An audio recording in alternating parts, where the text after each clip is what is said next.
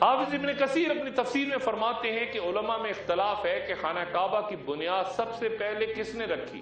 یہ بھی روایات ہیں جن کا میں پہلے بیان کر چکا کہ فرشتوں نے آدم علیہ السلام سے پہلے رکھ دی تھی، لیکن یہ بھی کہا گیا کہ آدم علیہ السلام نے اسے تعمیر کیا، جبکہ ابن عباس رضی اللہ عنہ سے مروی ہے کہ بیت اللہ سب سے پہلے حضرت شیث علیہ السلام نے تعمیر کیا۔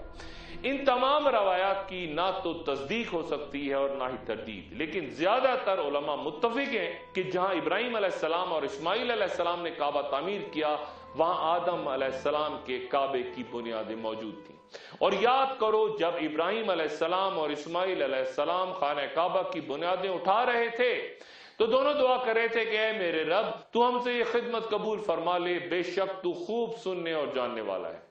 ابراہیم علیہ السلام اور اسماعیل علیہ السلام کے بعد کعبہ غالباً 2 مرتبہ پھر تعمیر ہوا۔ فتح باری کے مطابق ایک بار امیقدہ اور دوسری بار قبیلہ بنو جرم نے اسے تعمیر کیا۔ قریش کے دور میں کعبہ دوبارہ تعمیر ہوا کیونکہ اس کے پردوں میں لگی آگ سے بہت نقصان ہو گیا تھا، اور دوبارہ تعمیر کے بعد جب حجر اسود کو نصب کرنے کا وقت آیا تو ہم سب اس واقعے کو جانتے ہیں کہ رسول اللہ صلی اللہ علیہ وآلہ وسلم نے تنازع کی صورت حل کیا کہ چادر کے ہر کونے کو مختلف قبائل کے ایک شخص نے تھاما اور اصل مقام تک پہنچ کے رسول اللہ صلی اللہ علیہ وآلہ وسلم نے اسے اپنے دستے مبارک سے نصب کر دیا۔